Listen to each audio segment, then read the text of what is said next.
안녕하십니까. 금일 헌법재판소에서 이제 대통령의 마지막 변론이 진행되고 있고요. 오늘 만약에 재판을 마치면 선고만을 앞두게 되었습니다. 오늘은 공수처에서 서울중앙지방법원에 영장을 청구했다고 하고, 또 이제 서울 서부지방법원에 영장을 청구한 것이 무엇이 문제냐, 또 이런 질문을 하시는 시민이 계셔서요. 한번 이에 대해서 말씀드리겠습니다. 수사 단계에서 청구하는 영장은 압수수색 영장, 체포영장, 구속영장 이런 것들이 있는데요. 우리 헌법상 영장은 검사가 청구하고 판사가 발부하게 되어 있습니다. 압수수색 영장은 수사의 초동 단계에서 주로 많이 필요하고요. 수사를 위한 증거를 확보하는 차원이기 때문에 비교적 쉽게 발부됩니다. 사건과의 관련성이 있으면 발부가 되는 경우가 많고요. 그 예금 계좌나 통신 내역 등도 압수수색의 대상이 됩니다. 공수처가 서울중앙지방법원에 이제 대통령에 대해서 압수수색 영장을 청구했다가 기각당했다, 이런 보도를 보셨을 겁니다. 그런데요, 압수수색 영장이 기각당했다는 것은 심각한 문제입니다. 쉽게 발부된다고 했잖아요.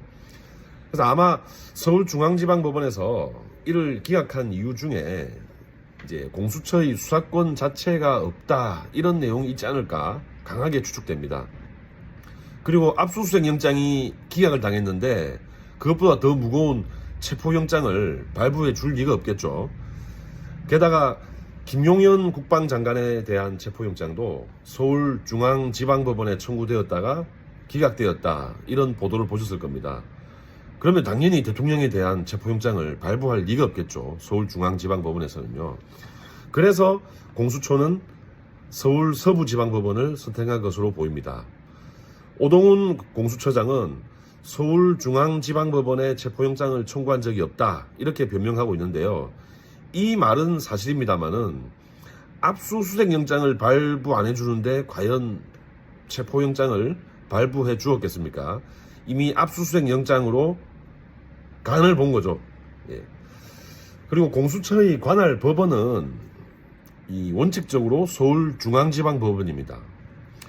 고위공직자에 대한 수사와 재판이기 때문에 가장 우리나라의 큰 법원을 선택한 것이고, 예외적으로 특별한 사정이 있을 때 형사소송법에 따라 그 해당 공직자의 현재지 등도 할 수 있는데요.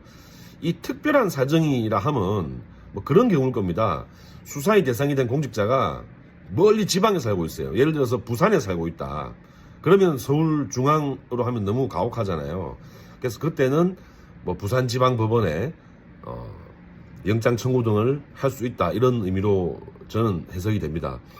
그런데 이번 사건처럼 이 서울시 안에서 중앙지방법원에 압수수색 영장을 청구했다가 이걸 또 기각당하니까 체포영장 청구는 서부지방법원에 하겠다.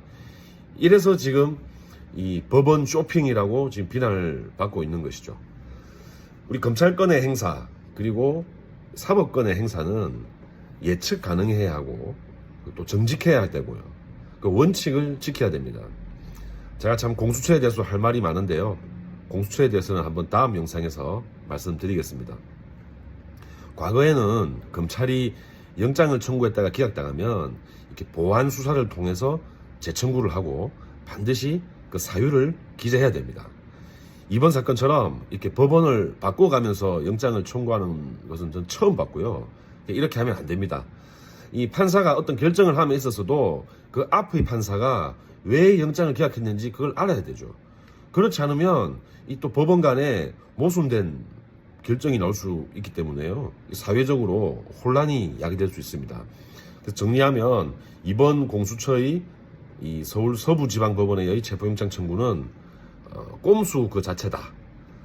그리고 이를 전제로 한 구속영장 역시 문제가 있습니다. 지금 구속 취소 청구를 한 지 시한이 많이 지체되었는데요. 이 법원은 이에 대해서 빠른 결정을 내려야 할 것입니다. 원칙과 정의가 살아있는 대한민국이 되길 기원합니다.